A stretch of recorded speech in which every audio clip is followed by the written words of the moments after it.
Hi students, hopefully you are doing well in your studies. Today we will discuss Hornbill chapter 1, The Portrait of a Lady. It is written by Khushwant Singh. The Portrait of a Lady is a part of his autobiography.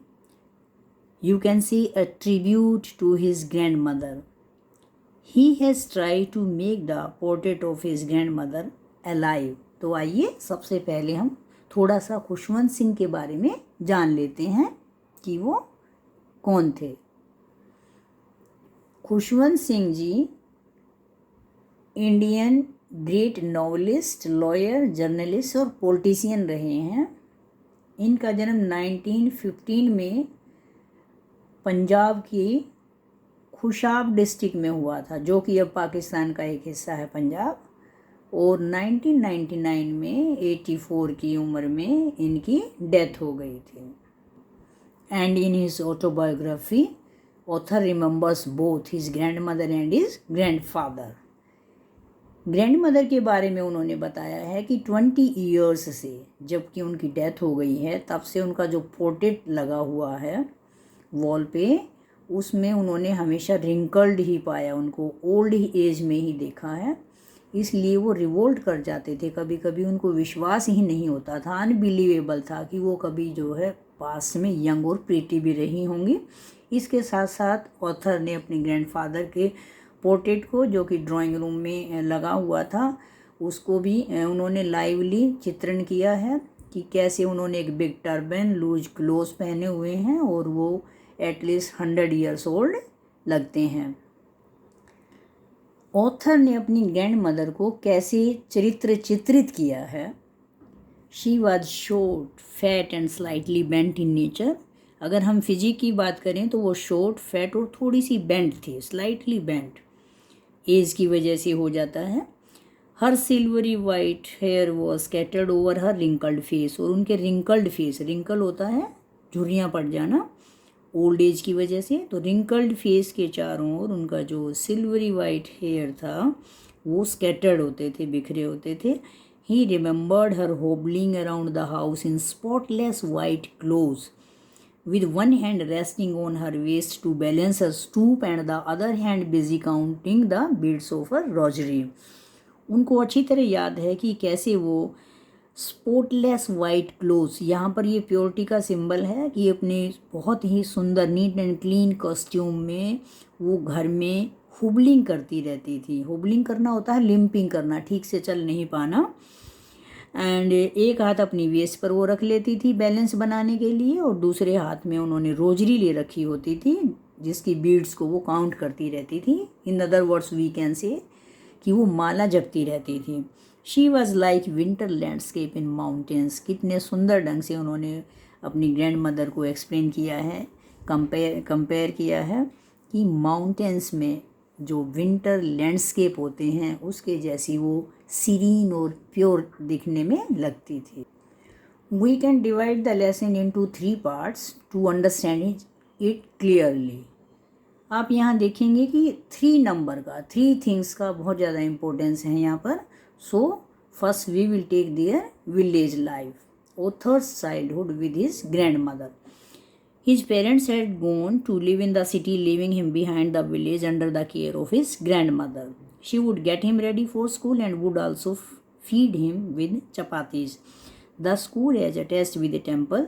All the children sat in the veranda reciting alphabets while his grandmother is engaged reading holy scriptures. Finally, in the evening, the author and the grandmother would walk back home feeding the dogs. अब उनका आप routine देखिए grandmother का। Author के जो parents हैं वो city में हैं और ऑथर अपनी ग्रैंड मदर के साथ विलेज में है, और कैसे वो उनकी केयर करती है, उनके लिए चपाती बनाती है, स्कूल के लिए तैयार करती हैं। और जो स्कूल के साथ ही वहाँ पर एक टेम्पल अटैच होता है। जब सभी बच्चे वरांदा में बैठकर अल्फ़ाबेट्स रिसाइट कर रहे होते हैं तो ग्रैंड मदर जो है वहाँ पर होली स्क्रिप्चर्स पढ़ती हैं। It means she was very religious lady, धार्मिक विचारों वाली थी। फाइनली इवनिंग में जब ऑथर का स्कूल ओवर हो जाता था तो दोनों घर वापस आते थे, और आते हुए रास्ते में वहाँ पर जो स्ट्रे डॉग्स होते थे उनको वो फीड कराते थे, और ये उनका डेली रूटीन था। Second stage of their life is city life, when author's parents were settled in the city. The both grandmother and grandson were sent for to settle down to the city, and this was the turning point of their friendship in the relationship of grandmother and grandson. When my parents were comfortably settled in the city, जब parents जो है city में settle हो जाते हैं तो उन्होंने grand mother और ऑथर को भी बुलवा लिया. That was the turning point, वो उनकी फ्रेंडशिप का टर्निंग पॉइंट था. हालांकि वो सेम रूम भी शेयर करते हैं, लेकिन अब ग्रैंड मदर उसके साथ स्कूल नहीं जा सकती थी क्योंकि अब ऑथर जो है कि इंग्लिश स्कूल में पढ़ने लगता था, बाई बस जाने लगता था. There were no stray dogs, so she took to feeding sparrows in the country yard. इसलिए उन्होंने जो है अपना वहाँ पर स्पैरोज को फीड कराना शुरू कर दिया. Grand mother started feeding sparrows in the court yard of her city house. उनके सिटी हाउस जो था उसके आंगन में, जो आंगन, कोर्ट यार्ड मीन्स आंगन, जो स्पैरोज आती थी उनको फीड कराना शुरू कर दिया. And now what happen, the common link of friendship gets snapped. उन दोनों के बीच में जो एक कॉमन लिंक था फ्रेंडशिप का वो टूट जाता है. When author went to university then he was given a room of his own. और जब वो यूनिवर्सिटी जाते हैं तो उनको अपना अलग रूम मिल जाता है. Grandmother accepted her loneliness and rarely spoke to one. और अब ग्रैंड मदर ने लोनलीनेस को एक्सेप्ट कर लिया था, हार्डली वो कभी किसी से बात करती थी. All day long she said spinning the wheel and reciting her pairs. अब वो अपना समय कैसे बिताती थी, स्पिनिंग करती थी और इसके साथ साथ वो स्पैरोज को फीड कराती थी. And then the day comes when the author came back to India after a long period of 5 years and grandmother celebrates the author's return and fall sick. वो जॉयफुली डांस करती हैं, singing करती हैं, enjoy करती हैं और exertion की वजह से वो बीमार हो जाती हैं. लेकिन suddenly an awkward thing occurred there. When everyone was joyful about his return, grandmother was busy with her sparrows. And later on in the evening there was a change in her attitude. शाम को उनके attitude में भी change आ गया. उन्होंने अपने grandson का जो सेलिब्रेशन किया था वापस आने का, कुछ नेबरहुड के साथ बीटिंग ड्रम्स और सेवरल आवर्स तक वो ये सब करती रही. Now she fell ill. The grandmother was diagnosed with a mild fever by the doctor, but she insisted that her end near. Doctor ने ऑब्जर्व किया कि माइल्ड फीवर है, उनको ले जाने के लिए, मेडिसिन दिलाने के लिए कंपेल करते हैं, लेकिन उन्होंने कहा कि नहीं, अब मेरा लास्ट मोमेंट मेरा लाइफ का आ गया है. एंड इसके साथ साथ she didn't want to talk anyone and would rather spend her last moments praying. वो प्रे करती रही, किसी से बात उन्होंने नहीं की. After a short while the author notice that his grandmother's lips stopped moving and the rosary fell from her lifeless fingers. और ऑथर ने ऑब्जर्व किया कि अब उनकी लाइफलेस फिंगर्स से जो है उनकी रोजरी नीचे गिर जाती है और ग्रैंड मदर की डेथ हो जाती है. She was covered with A red shawl. इस तरह से उनको एक रेड जो है ना शॉल से कवर कर दिया जाता है उनकी डेड बॉडी को.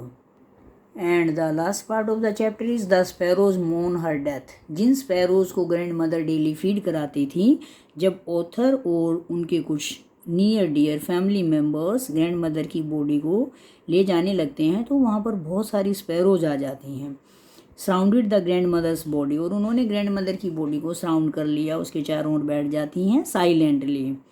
And when the author's mother offered the sparrows some bread, they refused to eat and quietly flew away after the grandmother's body was carried away for the last rites. और इस तरह से author की mother ने उनको feed कराने के लिए, जैसा कि उनकी ग्रैंड मदर किया करती थी, उन्होंने कुछ ब्रेड क्रम्स, ब्रेड के पीसेज वहाँ पर दिए, लेकिन स्पैरोज ने उनको टच भी नहीं किया. और ग्रैंड मदर की बॉडी को ले जाने के साथ साथ स्पैरोज भी वहाँ से चले गए. Next morning the sweeper swept the bread crumbs into the dustbin. और इस तरह से हम देख सकते हैं कि केवल ह्यूमंस के प्रति ही नहीं बल्कि एनिमल्स और बर्ड्स के लिए भी हमारे इमोशंस होते हैं, फीलिंग्स होती हैं, बॉन्डिंग होती है. Now You will learn some more important points. Importance of 3 stages. अक्सर आपने देखा लेसन में आपकी में 3 stages आती हैं, 3 stage of life, जैसे birth, growth and death. Author's की लाइफ का 3 stages क्या हैं? Village life, city life and then abroad. And 3 stages of friendship between grandmother and the author. Next is 3 things grandmother used to do in village, and 3 things she used to do in city. 3 strange or peculiar things occurred before or after her death. So hopefully the lesson is clear to you, and we will meet in next video in second part with some more facts. Thank you.